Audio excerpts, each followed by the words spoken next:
a pessoa vai entrando aí.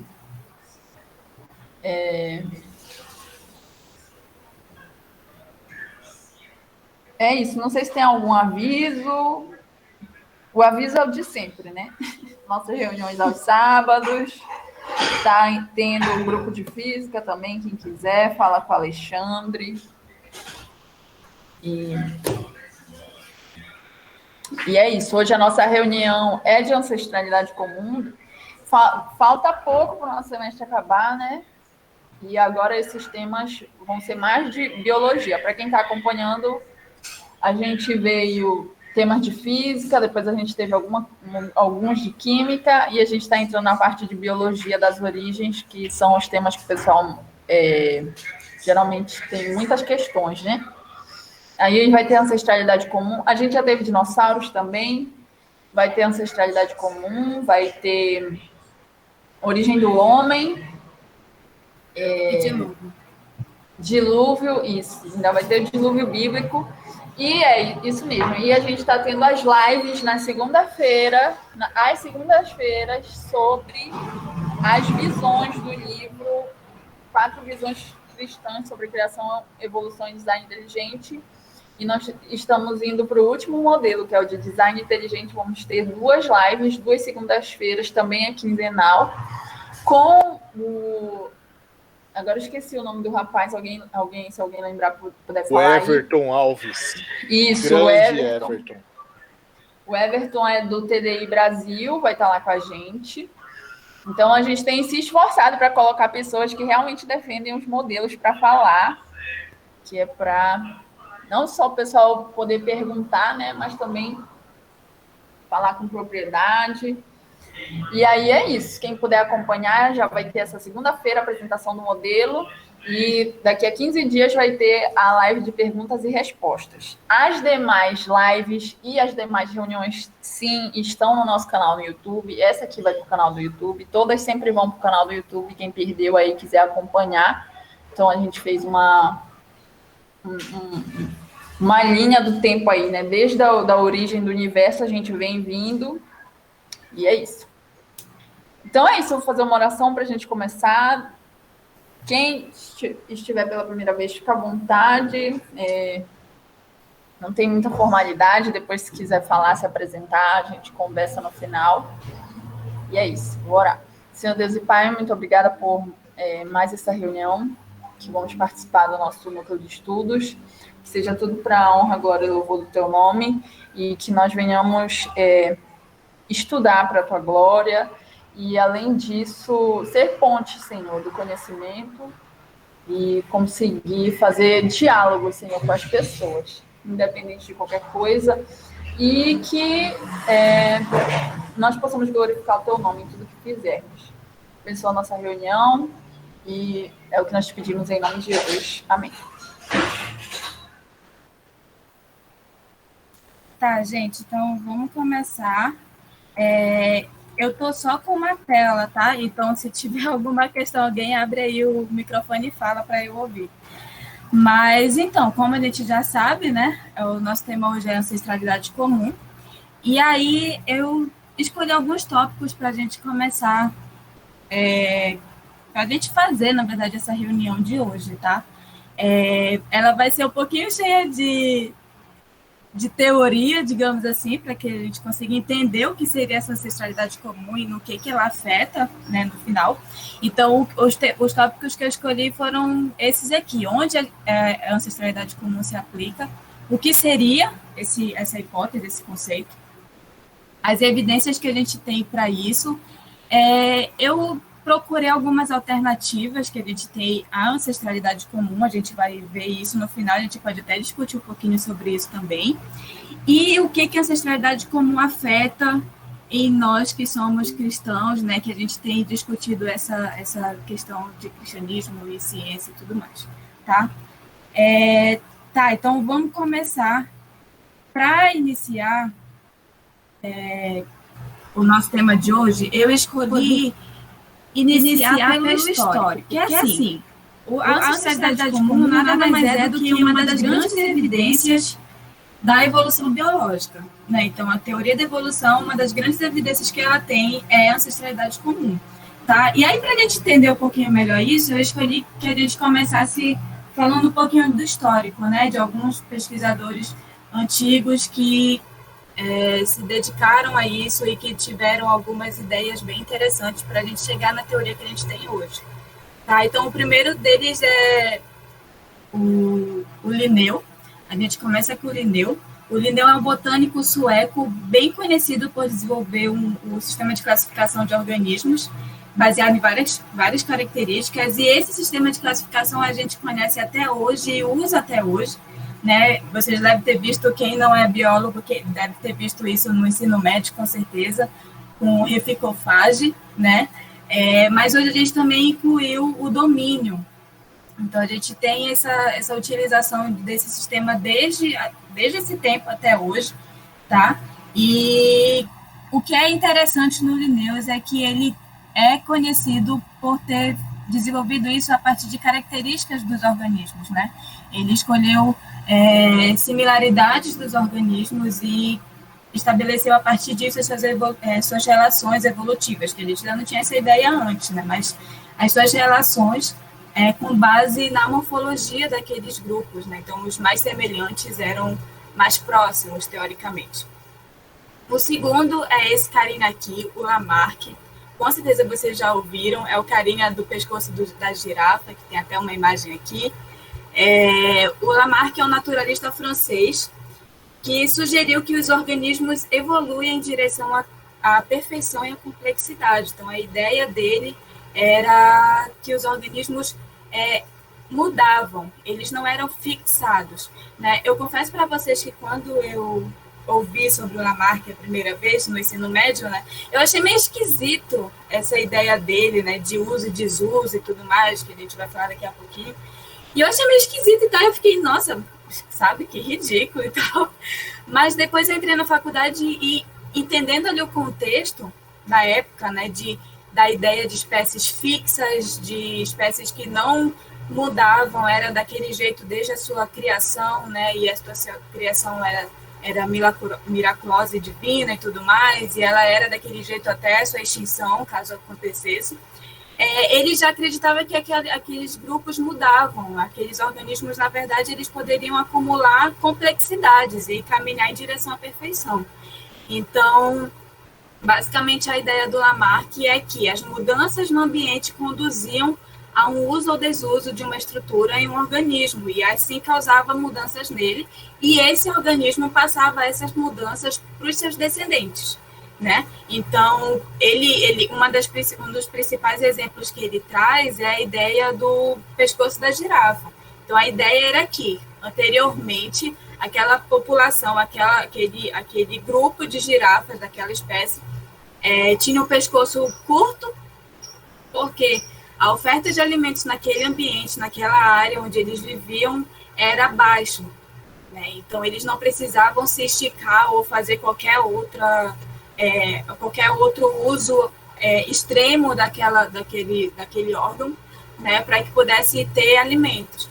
E aí, conforme foi passando o tempo, as árvores mais baixas não existiram mais, né, acabaram, e só existiam as árvores mais altas. E essas árvores mais altas, as girafas começaram a usar mais, esticando o seu pescoço, e aí a gente tem a girafa que é como a gente tem hoje. Né? Então, essa característica do pescoço esticado, alongado, foi passado para a posteridade. Então, essa era a ideia de uso e desuso. Né? A gente sabe hoje em dia que tudo é influenciado ali pela genética e que a gente até tem atrofia de músculo, né? Mas não chega a ser passado para a posteridade, porque é uma coisa pontual daquele organismo, daquele indivíduo em si. Né? E, por fim, a gente chega no Charles Darwin. Né? O Charles Darwin, ele suportou a sua hipótese usando evidências empíricas que ele obteve na sua viagem no Beagle, né? Aquele navio lá que a gente conhece já. E ele sugeriu, depois de muitas evidências e de muitas observações, ele sugeriu a evolução por seleção natural. que é onde a gente começa a ter ideia de fato de evolução, né?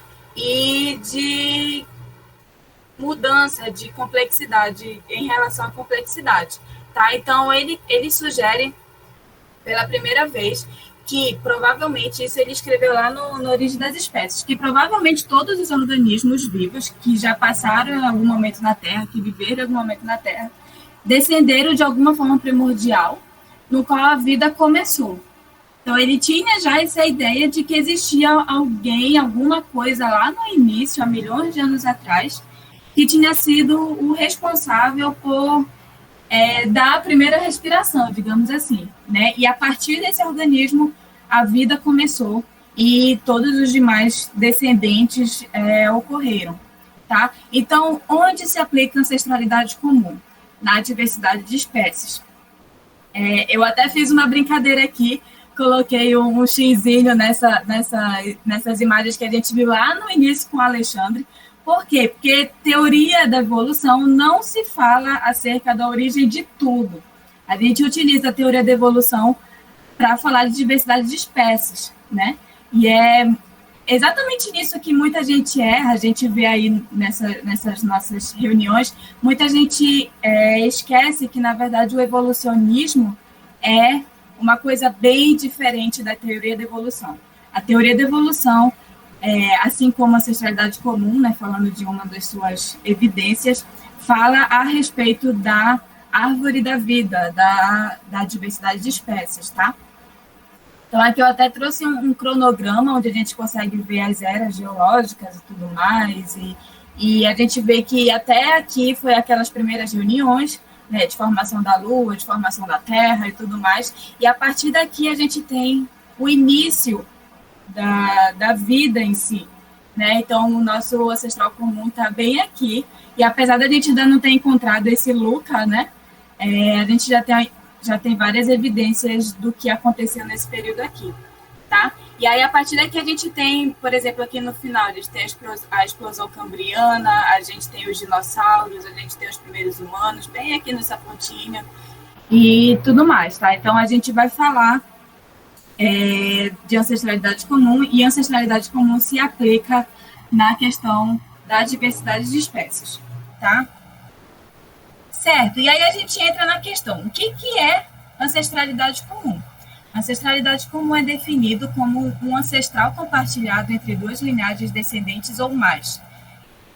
Basicamente, de uma forma bem resumida, linhagens que têm um ancestral comum. Basicamente isso. Então, eu trouxe aqui nesse fundo, vocês conseguem enxergar cladogramas, né? São exemplos de cladogramas bem simplificados. E, por exemplo, onde eu encontro um ancestral comum de A, B e C? Nesse ponto aqui, onde A, B e C divergem, né? E aí, nesse ponto aqui, a gente tem um ancestral comum de A e B, onde A e B divergem. Então, a gente tem A e B sendo o grupo irmão um do outro, e A não é tão mais relacionado com C como B é com C, né? Porque, na verdade, A é muito mais próximo de B, e esse grupo aqui inteiro é mais próximo de C. Eu sei que isso é meio confuso de entender assim rapidamente, mas a gente vai falar mais um pouquinho disso mais adiante, tá? Mas, basicamente, o que eu quero dizer é que ancestralidade comum é um ancestral que é compartilhado entre linhagens descendentes, né? Então, esse daqui é como se fosse o nosso Luca, né? O Last Common Ancestor, sei lá, Last Universal Common Ancestor, uma coisa assim. E é mais ou menos aqui onde seria o Luca, tá? Aqui é a mesma coisa, só de uma formatação diferenciada. Certo, e aí a gente começa aqui com as evidências, né? Então, desde que a gente não encontrou esse tal Luca, que de fato é Last Universal Common Ancestor, a gente leva em consideração as evidências que a gente encontra para suportar a ideia de ancestralidade comum, né? O que a gente vai discutir hoje são essas 5 evidências, né? Porque as homologias eu separei em 2. Então, a gente vai falar um pouquinho de registro fóssil, um pouquinho das homologias também, aí dentro disso anatomia comparada e embriologia. um pouquinho de biogeografia, que é um dos tópicos que eu mais gosto dentro da biologia, e genética comparativa também. A gente vai falar desses 5 tópicos como evidências, tá? Obviamente vai ser uma pincelada, porque não tem tempo da gente aprofundar nesses tópicos todos, mas eu vou tentar ser o mais clara possível. Então, se vocês não entenderem, me interrompam, que a gente faz essa conversa. O primeiro seria o registro fóssil. Eu não vou falar tanto de fóssil, porque, na verdade, a gente já tratou bastante disso na reunião passada, né? Então, se você não conseguiu acompanhar a reunião passada, dê uma olhada aí no nosso canal do YouTube, que está tudo salvo lá, tá? Mas, dentro dos fósseis, por que é importante, por que é uma evidência, né, para a ancestralidade comum? Principalmente por esses 2 pontos que eu coloquei aqui. Pelo fato de ter uma consistência nos padrões de mudança que são encontrados e pelas formas de transição, tá? Eu peguei essas imagens aqui do Google mesmo, que mostra esse aumento de complexidade, né? Aqui, por exemplo, a gente consegue ver o crânio dos Homo, tudíneo, né?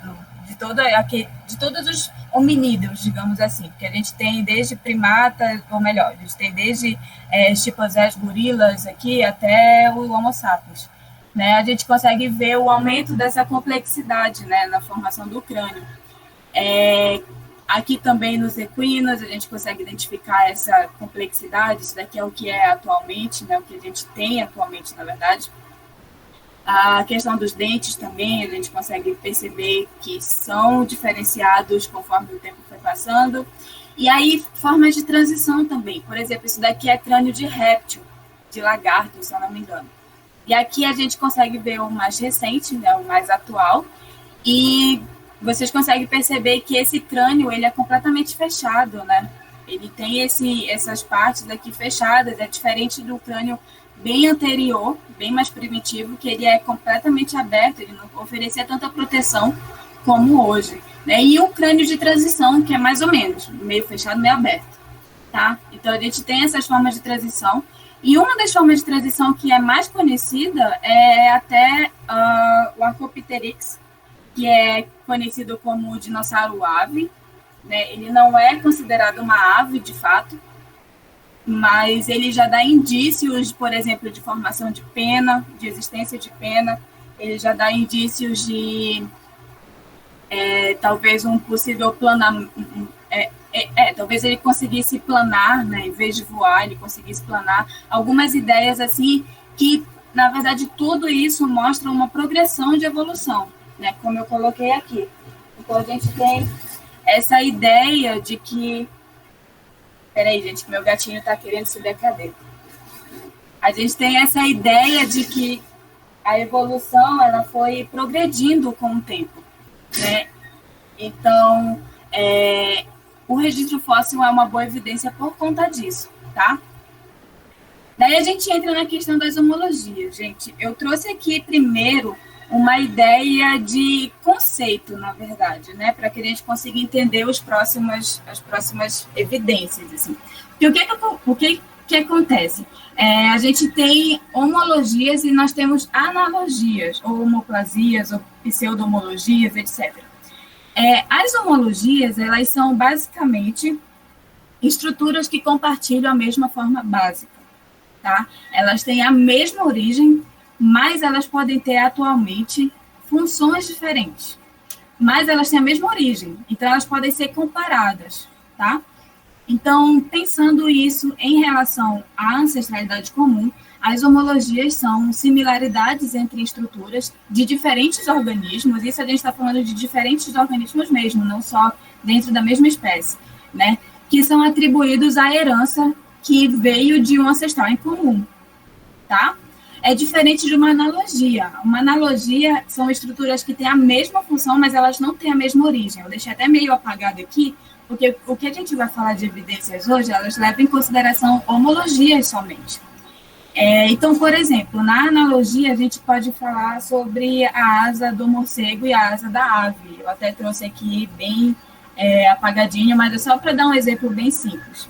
A asa do morcego e a asa da ave têm a mesma função, que é voar, assim como a asa da borboleta, assim como a asa de qualquer outro organismo que voe, né?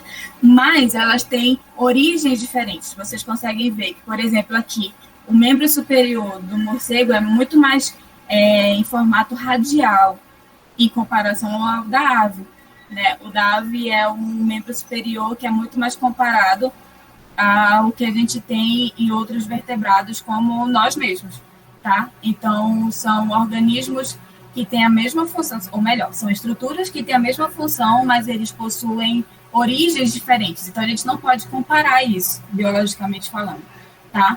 É a mesma coisa que a gente encontra em uma convergência evolutiva, como eu coloquei aqui embaixo, tá? Que quando o meio ambiente faz com que aquela estrutura se adapte a uma determinada forma, mas a origem dela não é a mesma forma do que outras estruturas que a gente encontra ali, porque ela se adaptou àquilo, né? Aí eu trouxe pensei em um exemplo assim bem básico para a gente entender essas duas comparações aqui. Por exemplo, aqui na homologia a gente tem a letra A e a letra A'. Digamos que a letra A tem a função de escrever uma palavra em português qualquer, e a letra A' tem uma outra função, que é de escrever uma função matemática, digamos assim. Eles não têm a mesma função hoje, mas eles têm a mesma origem porque eles são todos pontiagudinhos, eles são triangulares e tudo mais. É diferente se a gente comparar A e B. A e B têm a mesma função, que é escrever uma palavra em português, mas eles não têm a mesma origem. Enquanto o A é mais triangular, o B é mais arredondado, né? Então, digamos de uma forma bem forçada, digamos assim, que eles não têm a mesma origem, mas A e A' têm. Então, aqui a gente está tratando de estruturas homólogas, e aqui a gente está tratando de estruturas análogas, homoplásticas, pseudo-homólogas, etc. Tá? Isso daqui não é comparável, isso daqui é comparável. Então, é basicamente isso a questão das homologias. E aí a gente entra na anatomia comparada. A anatomia comparada é uma das evidências, né, que a gente vai falar aqui hoje, e são basicamente características estruturais ou anatômicas homólogas. Elas têm a mesma origem, mesmo que elas sejam diferentes hoje ou tenham funções diferentes hoje, tá? Mas elas têm a mesma origem. Por exemplo, eu trouxe aqui essas duas imagens que são praticamente dos mesmos grupos, mas aqui você consegue perceber, por exemplo, baleia, sapo, cavalo e outros vertebrados, aves aqui no final, você consegue ver a semelhança e a diferença também, né, entre essas estruturas. Por exemplo, nas aves você tem os dedos fundidos, né? Então você não tem diferença entre os dedos. É diferente, por exemplo, na baleia, você consegue identificar todos os dedos aqui, né, todos os ossos que formam os dedos, assim como nos sapos, assim como nos humanos, etc. E aqui nessa outra imagem, vocês conseguem perceber o que é homólogo entre si. Então, por exemplo, aqui no humano, essa parte branca é homóloga a essa parte branca aqui do cachorro, né, que é homóloga a essa parte branca aqui na baleia. Você consegue ver que ela é diferente, né, mas ela tem a mesma origem, né? E isso evidencia que o nosso ancestral comum tinha essas estruturas também, que foi sofrendo adaptações, que foi sofrendo mutações, que foi sofrendo mudanças ao longo do tempo para se tornar o que cada grupo tem hoje, né? Mas que tem a mesma origem, né? Vocês podem ver essa parte amarelada aqui nas aves é bem menor, né? Aqui no cachorro é mais estreitozinho, aqui na baleia já é mais espalhado. Então, tem uma diferença nessa estrutura, mas não chega a ser uma diferença de analogia, né? É uma questão completamente homóloga, onde a gente consegue comparar entre elas, tá? O próximo ponto seria a embriologia. Na embriologia, a gente vai encontrar padrões similares de desenvolvimento entre as espécies, mas aqui a gente está falando de características embrionárias, tá? A gente não vai encontrar, em alguns casos, a gente não encontra essas estruturas em alguns grupos, tá? mas elas aparecem em algum momento da sua vida e principalmente em momentos embrionários, né, onde ainda é um embriãozinho lá bem pequenininho e tem essas mesmas estruturas em vários grupos. O primeiro exemplo que eu trouxe é o exemplo da notocorda nos cordados, né, é um dos exemplos mais conhecidos de homologia entre os grupos.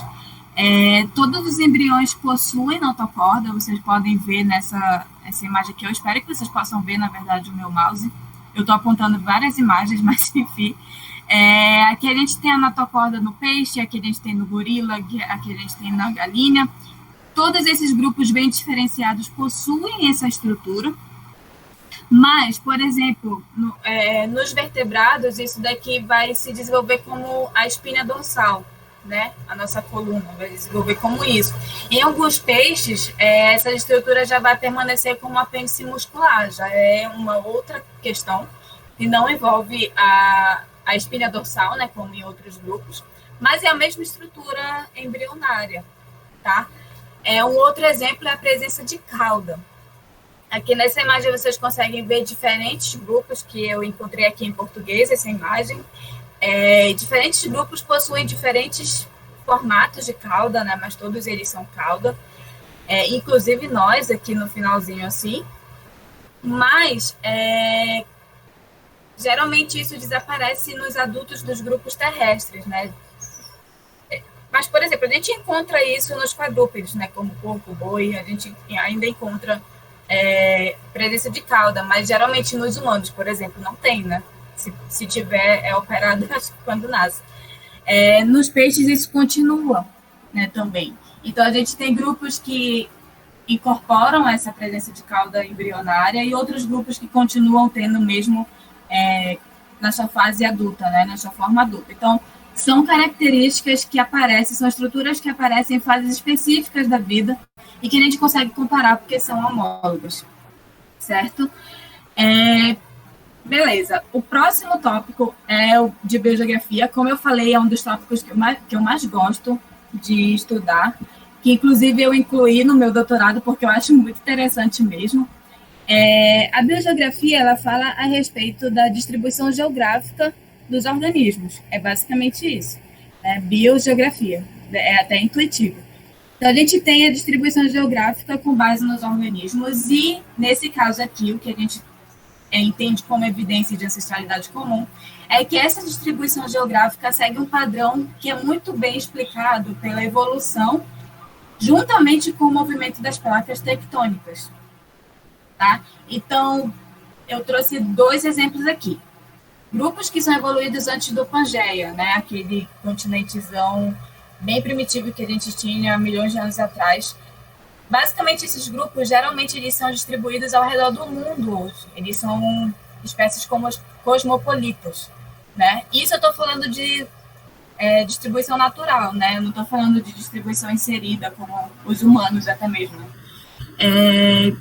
E aí, esses grupos são cosmopolitas, né? A gente tem vários grupos de várias espécies de invertebrados que são assim, né?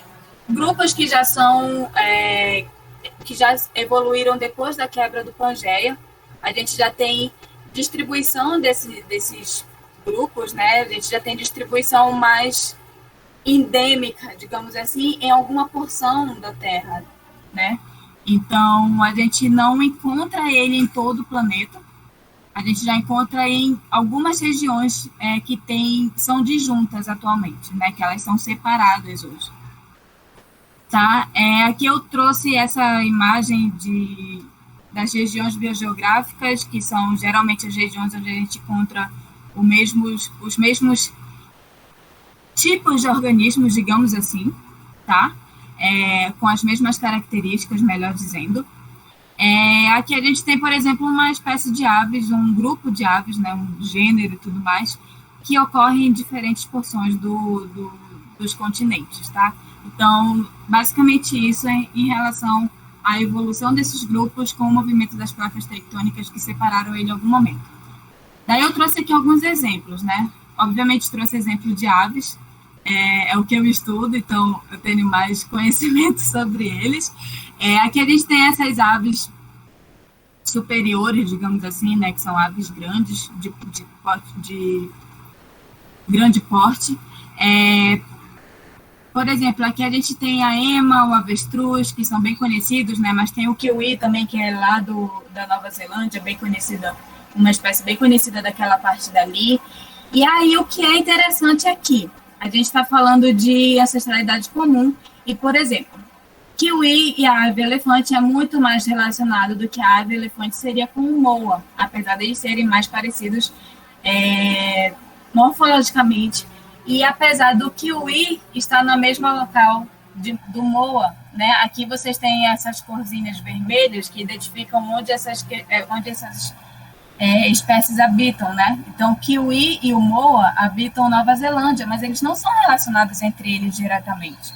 Eles fazem parte do mesmo clado ali de aves de grande porte, mas eles não são diretamente relacionados entre eles. O kiwi é mais relacionado com a ave elefante, que na verdade ocorreu lá na África, tá? E isso identifica que em algum momento elas eram conectadas a ponto de divergirem, de terem um ancestral em comum entre elas. Mesmo que hoje em dia elas sejam bem diferentes, mas esse ancestral muito provavelmente era um intermediário entre esses dois aqui, né? Talvez seja um tamanho médio. A ema e o avestruz, por exemplo, a gente também tem esse conhecimento, né, de que eles são animais bem parecidos, mas também eles não têm essa relação direta, né, falando filogeneticamente. E eles habitavam porções diferentes também. Mas o que é interessante é exatamente esses indivíduos que são de regiões diferentes atualmente, né, mas que eles não são parecidos entre eles e, na verdade, eles não são nem de locais perto, né? Então, por exemplo, esse macaco, ele habitava essa porção aqui, Austrália, Antártica e América do Sul, e o moa na Nova Zelândia, que é distante desse resto, né? É uma ilha distante, mas há 160 milhões de anos atrás era conectado. Tá? Então, é um bom exemplo disso. A gente também tem um exemplo com os tentilhões do Darwin, né? A gente tem esses tentilhões, eles são distribuídos ao longo das Ilhas Galápagos. As Ilhas Galápagos são várias ilhazinhas pequenas, e aí a gente tem várias espécies que, por exemplo, ocorrem em praticamente todas as ilhas, como esse primeiro aqui, Small Ground Finch. Ele ocorre em praticamente todas as ilhas, menos essa última, assim também como esse Warbler Finch, que ocorre em praticamente todas as ilhas, menos essa daqui. A gente tem espécies que são bem mais restritas, algumas ilhas somente, essa daqui, Mangrove Finch, ocorre somente em 2 ilhas. Então, um gênero de aves que a gente reconhece como espécies bem diferenciadas hoje, né? Um gênero que abriga espécies bem diferenciadas hoje, mas que, em algum momento, essas ilhas eram conectadas, né? Tinha alguma conexão, ou elas eram próximas o suficiente para que eles conseguissem dispersar, né? Viajar para outro lugar, para outra ilha, e atualmente elas não têm mais conexão entre si, e provavelmente isso levou ao acúmulo de mutações, ao acúmulo de diferenças, e elas se tornaram espécies bem diferenciadas atualmente, tá? Trouxe um exemplo aqui também de peixes cíclicos do leste africano. São peixes que ocorrem em alguns lagos dessa porção leste da África, do continente africano. E esses lagos, muito provavelmente, anteriormente, eram conectados entre si, né? E aí foram se desconectando, foram criando distribuições disjuntas, né, separadas. E hoje em dia elas têm uma grande diversidade, até mesmo de morfologia, né? Aqui nos tentilhões a gente tem muita diferença de morfologia em relação aos bicos, né? Tem algumas plumagens diferentes também, mas eles não são tão diferentes em tamanho, coisa assim. Mas aqui nesses peixes a gente tem muita diferença. Por exemplo, você não relaciona esse peixe aqui com esse, né? Mas eles são peixes bem próximos filogeneticamente, tá? Então, a gente considera muito provavelmente que esses organismos todos aqui, esses grupos aqui dos peixes cíclicos, são advindos de um mesmo ancestral que habitava anteriormente num lago que era um lago único. A gente também tem esse exemplo aqui dos equinos. Eu trouxe vários exemplos porque isso acontece em vários grupos, né? Os equinos também, eles têm essa diferença morfológica por ter essa diferenciação aqui na sua geografia, né? Essa disjunção. Inclusive tem até, eu achei interessante essa disjunção aqui, essa distribuição disjunta aqui desse verdinho, que eu não sei, na verdade, qual é desses 6. Mas esse verdinho, então, a gente pode até mesmo pensar que aqui a gente tem 2 populações diferentes, né? Elas estão separadas, podem estar acumulando ali mutações que daqui a algum tempo vai fazer alguma diferença geneticamente falando, tá? Essa daqui é mais uma evidência da ancestralidade comum, a biogeografia. E aí a gente entra na genética. A genética é uma das fortíssimas evidências para a ancestralidade. A gente tem vários indícios, várias características genéticas que eu poderia ficar aqui vários dias e meses falando sobre, mas eu vou pincelar aqui rapidinho em alguns tópicos, tá? Basicamente, todos os organismos vivos, né, compartilham muitos componentes moleculares básicos que funcionam dentro das células, né, das suas células, das nossas células. E aí, assim como as estruturas anatômicas, as estruturas moleculares também refletem essa ancestralidade comum compartilhada, tá? E aí eu trouxe algumas características que identificam isso. Por exemplo, todos nós temos o mesmo material genético, todos nós possuímos o DNA como material genético. Mas tem os retrovírus, que possuem RNA. Beleza, mesmo que eles não se encaixem aqui, eles vão se encaixar na próxima característica, tá? Mas, basicamente, todos nós possuímos DNA como material genético. E aí vocês conseguem identificar aqui essas cadeias, né? Esse daqui é uma fita de DNA, com um zoom bem amplificado sobre ele, e aí a gente consegue ver essas ligações, né? Da timina com a adenina e da citosina com a guanina. Aqui a gente tem diferenças, inclusive isso é um ponto muito interessante, por quê? Porque a maioria das pessoas fala que a evolução, a mutação acontece de uma forma aleatória. Na verdade, não é tão aleatória assim. A gente tem muito mais mutações acontecendo entre pirimidinas e entre purinas do que entre pirimidinas e purinas, porque a gente tem diferença no número de ligações de hidrogênio, se eu não me engano. Então, aqui a gente tem essa diferença e é muito mais fácil a gente encontrar mutações entre pirimidinas, entre T e C, do que entre purinas A e G, tá? Ou melhor, entre pirimidinas e purinas, né? A gente não encontra tanto essa mutação entre esses grupos aqui, é muito mais fácil ter entre esse grupo e entre esse grupo, tá? E basicamente, por que o DNA é interessante para que a gente diga que é uma evidência forte, né? Porque basicamente o nosso DNA possui toda a informação daquele organismo, né? E geralmente o nosso DNA é muito parecido com aquele da nossa mesma espécie, né? Daqui a pouco a gente vai ver que, por exemplo, obviamente os seres humanos possuem 100% do seu DNA semelhante, né? Então, a gente tem essa expressão de informação genética por causa do nosso DNA. Por isso é tão importante, né? Um segundo ponto que é bem importante é o fato de nós termos o mesmo ou atualmente similar código genético. Todos os organismos basicamente possuem o ATCGU. E aí eu incluo o retrovírus, porque a gente está falando de RNA também, né? Então, todos os nossos organismos possuem o DNA com timina, adenina, guanina e citosina, e todos os que possuem RNA também, que 100% citosina, guanina, adenina e uracila. Né? A gente substitui uracila pela timina. Então, mais uma questão de semelhança genética, né? Todos nós possuímos o mesmo conjunto de nucleotídeos, né? De pares de base, a gente pode chamar assim também. Inclusive, é mais fácil chamar de par de base quando a gente fala em questão filogenética, tá? Outra coisa também que acontece, a mesma característica, é o fato de todos nós termos o mesmo processo de expressão gênica. E basicamente a gente está falando aqui de transcrição e tradução, tá?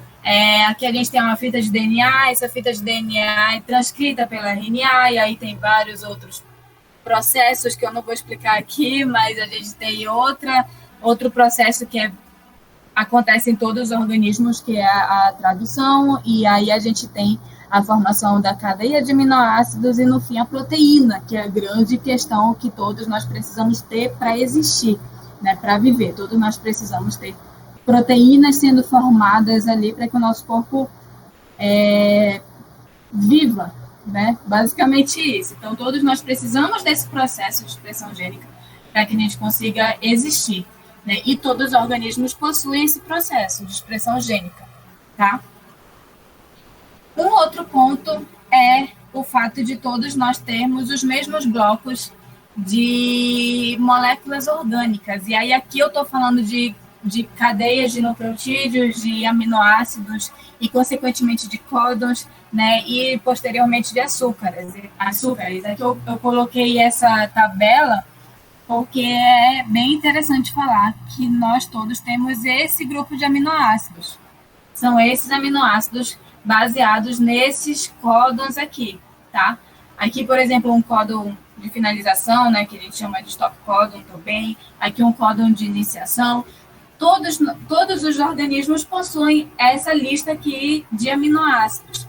E aí, com base nesses aminoácidos, com base na primeira, segunda e terceira base juntas, a gente vai tendo essas diferentes proteínas. Então, mais um indício de que o nosso ancestral em comum tinha esses mesmos, essa mesma lista, digamos assim, de aminoácidos, tá? E aí a gente está falando de códon também. Códon são essa trinca de pares de base que a gente encontra no nosso DNA, tá? E aí a gente consegue chamar tudo isso de homologias genéticas, né? E por conta disso, a informação genética é uma das grandes evidências da evolução biológica e da ancestralidade comum, tá? Uma boa comparação disso daqui... Opa, nem passei. Uma boa comparação, um bom exemplo disso daqui é como eu falei anteriormente, né? Aqui eu coloquei 2 bonequinhos que representariam 2 seres humanos, né? 2 homo sapiens aqui. E aí o que a gente tem como semelhança dentro do nosso DNA é um total de 100% de similaridade, tá? Mas o que é interessante falar também é que quando a gente compara o ser humano com uma drosófila, que são aquelas mosquinhas de fruta, né? A gente tem uma semelhança também de 44% do nosso DNA. E aí vocês podem perceber, né? É uma coisa bem tchan, que não tem semelhança nenhuma, né? E não tem relação filogenética direta também, mas possui 44% dos seus genes em comum, tá? A mesma coisa a gente também pode falar que isso é baseado em alguns estudos, né, gente? Eu não estou falando da minha cabeça. Mas a gente pode falar também que os seres humanos compartilham cerca de 26% dos seus genes com a levedura. E aí a gente já está falando de planta, né? Então, sabe, a gente consegue ter essa semelhança por conta da ancestralidade comum, tá? Por isso que essa é uma das grandes evidências da evolução biológica. Eu trouxe um exemplo aqui, que é uma coisa bem mais específica da genética, tá? Mas é uma coisa muito interessante quando a gente fala de comparação de homologias genéticas. São os elementos ultraconservados, são os UCEs. Eu não sei se algum de vocês já ouviu falar sobre essa metodologia. Os UCEs são basicamente regiões genômicas que mostram uma notável conservação em um longo trecho de DNA, longo, entre aspas, porque é longo, mas não é longo comparado ao nosso genoma, né? Inclusive entre organismos diferentes. E aqui eu não estou falando entre, populações diferentes dentro de uma mesma espécie. Aqui eu estou falando de classes diferentes. Por exemplo, aqui vocês conseguem perceber, isso aqui foi tirado de um artigo de 2012, essas 4 imagens. E aqui nessa primeira imagem, vocês conseguem ver a comparação entre os CEs identificados em alinhamentos entre aves e lagartos, tá? Aqui você vê, né, um lagartinho, um anole, e aqui você tem duas espécies de aves, tá? E aí você consegue recuperar, você consegue identificar esses elementos que são bem conservados, são extremamente conservados nessa porção aqui. Então, isso daqui que é azul é uma região homóloga. Isso daqui pode ser comparado entre essas classes bem diferenciadas, tá?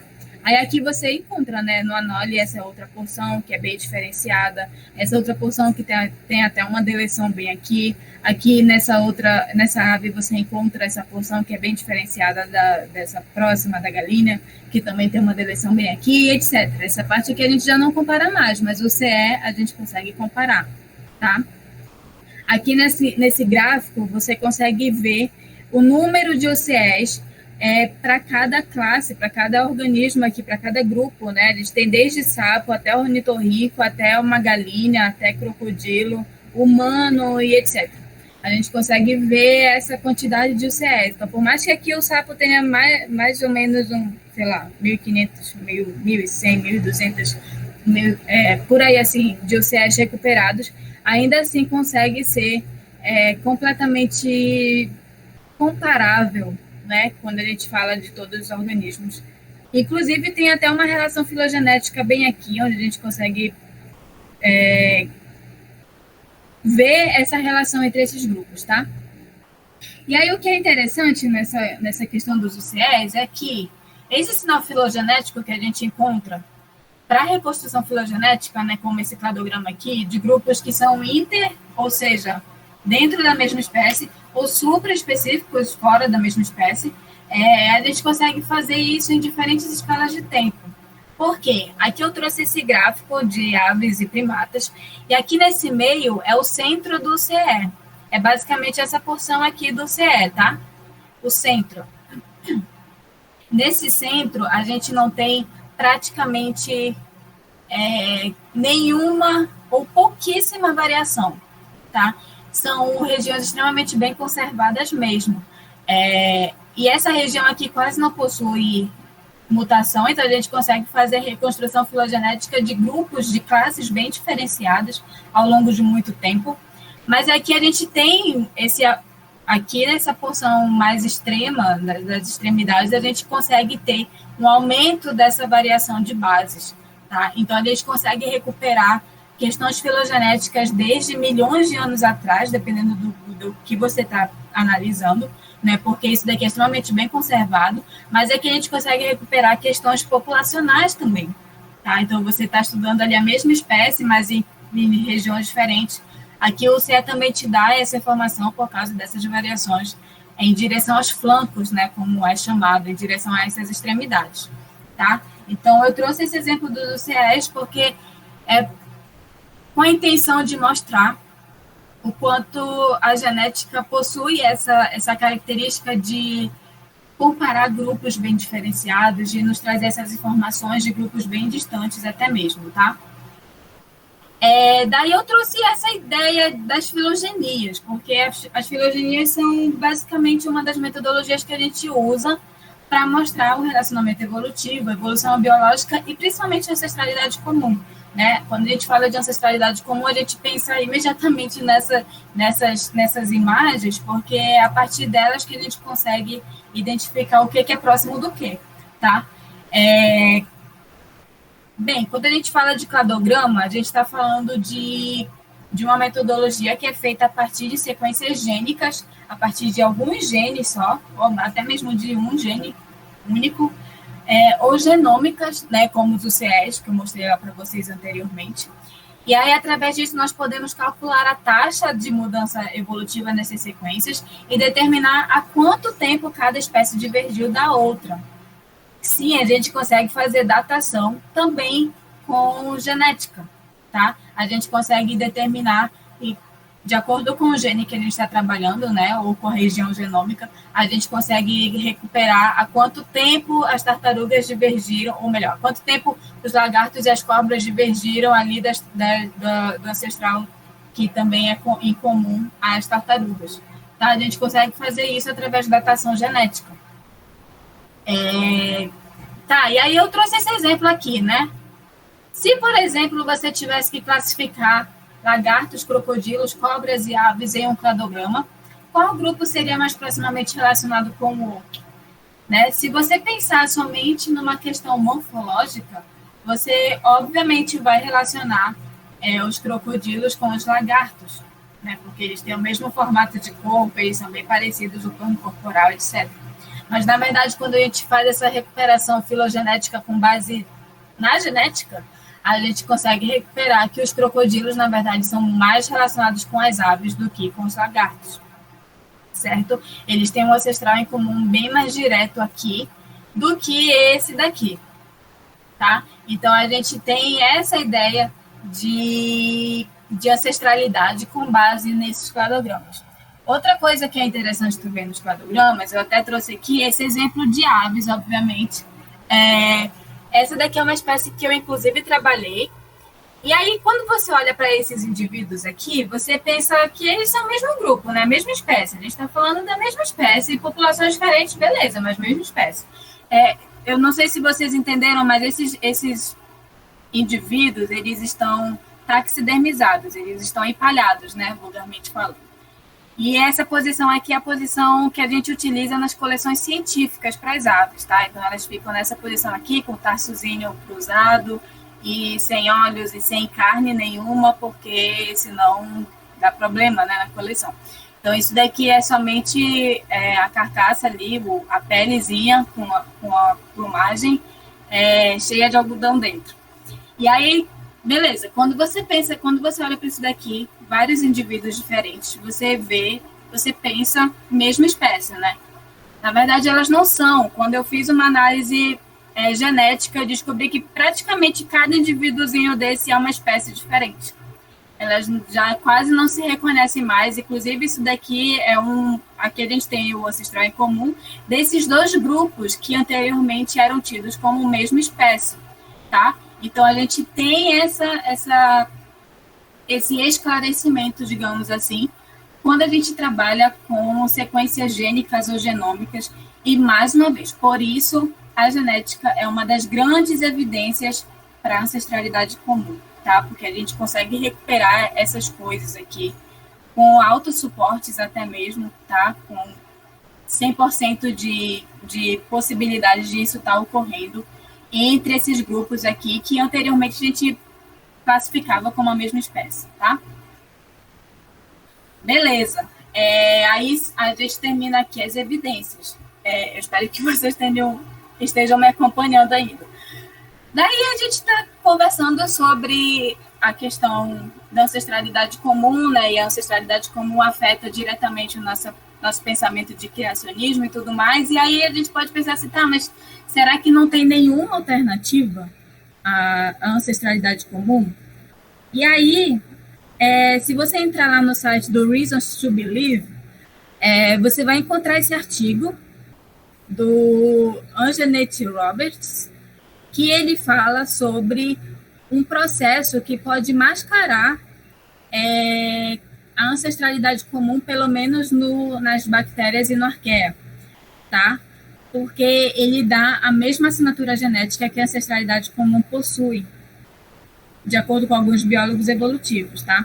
Esse processo é a transferência horizontal de genes. De acordo com Roberts, ele explica, né, o que é esse processo. Esse processo é um processo que compreende qualquer mecanismo que transfere material genético para outro organismo, no caso, sem que esse receptor seja descendente do doador. Então, a gente está falando aqui de organismos que não são relacionados entre si, tá? Mas eles têm transferência desse material genético de forma horizontal. É como eu coloquei nessa imagem aqui, tá? Aqui a gente tem o doador, aqui a gente tem esse plasmídio e tudo mais, aí ele cresce esse vírus, ele vai até o receptor conecta nele, né? E aí esse material é transferido horizontalmente para o receptor. E aí, no final, a gente tem o doador antigo e o novo doador, né, que vai passar para o terceiro indivíduo, com a mesma assinatura genética. Eles têm os mesmos genes aqui dentro, sendo que eles não são relacionados entre eles. É o que eu coloquei aqui. Ou seja, organismos não relacionados por descendência terão as mesmas sequências de DNA, tá? E aí ele fala, então, que basicamente a gente tem a melhor evidência de evolução, né, que é essa questão da assinatura genética, dessa semelhança genética que a gente viu em várias evidências lá atrás, né, vários pontos que eu mostrei para vocês lá atrás, de semelhança genética. Ele basicamente discorre que a melhor evidência de evolução pode ser somente a consequência de um processo como esse, tá? Então, fica essa questão aí, né? É um outro cenário, digamos assim, que a ancestralidade comum pode explicar, mas, na verdade, ela pode estar sendo só mascarada por esse processo. É esse ponto que ele coloca. Uma outra alternativa também que a gente encontra é o design comum, tá? O Casey Luskin, do Discovery Institute, ele fala que ele discorre, né, nesse artigo sobre esse tópico de grande discussão nesse tema de ancestralidade comum, que é a semelhança entre os macacos, ou melhor, entre os humanos e os chimpanzés, diretamente falando dos chimpanzés aqui, né, especificamente nesse artigo. Eu até coloquei essa imagenzinha bonitinha aqui deles dois. Tá, e aí ele fala assim, que em muitos casos é verdade que os humanos e os chimpanzés possuem níveis altos de similaridade genética e anatômica, só que, para ele, essas similaridades não sustentam, na verdade, a evolução neodarwiniana e a ancestralidade comum entre essas duas espécies, tá? Para ele, o que a gente pode ter previsto, ou melhor, o que poderia ter acontecido é que é muito fácil a gente prever essas semelhanças genéticas, porque através da observação que os humanos têm planos corporais semelhantes a dos macacos. Tá? Então, ou seja, o que ele quis dizer é que se a morfologia semelhante implica em genética semelhante, então nós poderíamos prever que esses altos níveis de semelhança aconteceriam sem nem mesmo considerar a existência de um ancestral em comum. Basicamente, o que ele quer dizer é que eles são parecidos morfologicamente, então é esperado que ele tenha uma semelhança genética, e eu não estou falando de ancestralidade comum, porque, na verdade, o que acontece no design comum é que essa ideia, né, é uma hipótese de que as evidências mostradas anteriormente podem ser explicadas igualmente bem a partir da ideia de que um designer criou as espécies ou os tipos separadamente, usando um modelo de design comum para aquelas características que são similares, descartando assim a necessidade de um ancestral em comum, tá? Então, basicamente, a primeira ideia seria ter um plano corporal semelhante. E aí, a partir disso, a genética acabou ficando semelhante também. É mais ou menos isso. Primeiro, a gente tem uma anatomia semelhante, que foi criado pelo designer, né, o Deus criador. E aí, posteriormente, obviamente, a genética ficou semelhante porque as características são similares. É mais ou menos isso a ideia dele, tá? E aí ele considera esse outro ponto, essa possibilidade de alternativa, né, ancestralidade comum, como o design comum, né? Que essas similaridades que a gente tem entre os chimpanzés e os humanos são resultados, na verdade, de um mesmo molde que Deus usou, tá? A questão é que o Jim Stump, do Biólogos, ele escreveu esse artigo que eu achei bem interessante, eu posso mandar para vocês depois, que é alguns problemas que ele identifica na questão do design comum, né? Um dos problemas é em relação aos genes produtores de vitamina C. O que acontece? Os seres humanos, eles não são capazes de sintetizar, de criar, né, vitamina C por conta própria. Então, a gente precisa comer alimentos que possuem essa vitamina, né? Agora, na pandemia, eu acho que todo mundo está craque nisso também. E aí, através dessa comparação de sequências que os estudiosos fizeram, viram que compararam, né, os animais que conseguem sintetizar a vitamina C com a gente, que não pode sintetizar, e aí perceberam que nós possuímos um gene específico que está quebrado, tá? A questão é que esse mesmo motivo e esse mesmo gene quebrado acontece com outros primatas, como os chimpanzés, como os gorilas e como os orangotangos. Tá? Esse grupo aqui de primatas não são capazes de sintetizar sua própria vitamina C e eles têm o gene quebrado na mesma região. O mesmo gene, na verdade, está quebrado. Tá? Tá, e aí o design poderia funcionar aqui, né? Poderia, só que a questão é que a gente tem um outro porém, né? Os porquinhos da Índia e os morcegos frutíferos também não podem sintetizar a vitamina C, tá? Mas aí a gente, mais uma vez, poderia pensar, né, que Deus deve ter tido algumas razões para que os humanos, os chimpanzés e os orangotangos não devessem ser capazes de produzir sua própria vitamina C, e aí usou um plano de design comum que incluía esse gene quebrado, esse gene defeituoso. O problema é que agora a gente tem dois animais diferentes, bem diferentes dos primatas, que também não sintetizam, né? A questão é que o gene dos porquinhos da Índia está quebrado de um jeito diferente dos primatas. E o gene dos morcegos frutíferos está quebrado de um jeito mais diferente ainda dos primatas. Tá? Então, tem aí um problema para o design comum. Mas a ancestralidade comum encontraria exatamente isso, né? Aqui eu trouxe essa árvore, que é o que ele coloca lá no artigo. E aí vocês conseguem ver aqui embaixozinho, na verdade eu espero que vocês consigam ver, aqui a gente tem os morcegos frutíferos, aqui a gente tem todos os primatas, tá? E aqui a gente tem os porquinhos da Índia, né? São grupos bem distantes um do outro, né? Os morcegos principalmente são bem distantes do resto. E aí a gente poderia pensar que a gente teve, Deus usou um molde bem aqui, um design comum bem aqui, um outro design comum bem aqui, um outro design comum bem aqui, né? Mas, na ancestralidade comum, a gente poderia esperar eventos de quebra gênica diferentes para cada grupo, já que cada gene está quebrado de uma forma diferente, né? Para os porquinhos da Índia, para os morcegos e para os primatas. É uma forma diferente. Então, na ancestralidade comum, a gente pode esperar que houve um evento de mutação no ancestral em comum de todos eles, tá bom?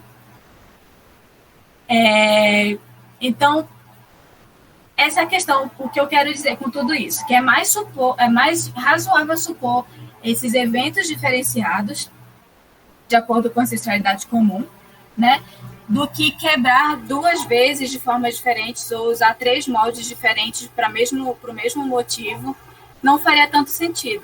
Tá? Então, a ideia do Jim Stamp é falar que, para o design explicar essa evidência de genes quebrados, eles teriam que explicar essas 3 questões aqui.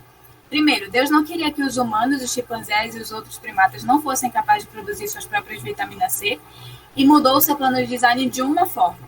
Aí, segundo, Deus não queria que os porquinhos da Índia fossem capazes de produzir e mudou o seu plano de design de uma maneira diferente, uma segunda forma. E terceiro, Deus não queria que os morcegos frutíferos fossem capazes de produzir vitamina C e aí mudou o seu plano de design de uma terceira forma mais diferente ainda. Tá? Então, a gente teria 3 moldes para a criação do mesmo motivo. Deus não queria que nenhum desses organismos fosse capaz de produzir vitamina C, mas ele quebrou de formas diferentes. Basicamente isso. Obviamente, isso pode acontecer? Claro, Deus ele é soberano sobre tudo, né? Mas é muito mais parcimonioso, muito mais fácil entender que, na verdade, houve 3 eventos diferentes de mutação. Um evento bem aqui, um evento bem aqui no ancestral em comum desses primatas e um evento bem aqui no ancestral em comum dos porquinhos da Índia, tá? Então, a gente encontra, nesse artigo ele coloca mais 3 outros exemplos que é mais difícil explicar pelo design comum, mas o design comum também explica outros cenários que são muito mais possíveis do que é mais fácil pensar do que ancestralidade comum. Então, fica aí, né, um ponto a ser estudado. Tá, mas aí eu estou falando de tudo isso, né? Eu acho que eu já até passei do tempo. E do que a ancestralidade comum vai nos afetar, então? Vai nos afetar até mesmo nos 2 pontos que a gente vai estudar nas próximas reuniões, né? Na origem do homem e, como um todo, na diversidade de espécies. Aí a gente inclui até mesmo o dilúvio, porque a ancestralidade comum afeta essa ideia de criação miraculosa e nos dá a ideia de que surgiu um indivíduo e esse indivíduo é o ancestral em comum de todas as espécies que nós temos hoje, tá? Então é isso, gente. Eu termino aqui e fiquem aí à vontade para falar.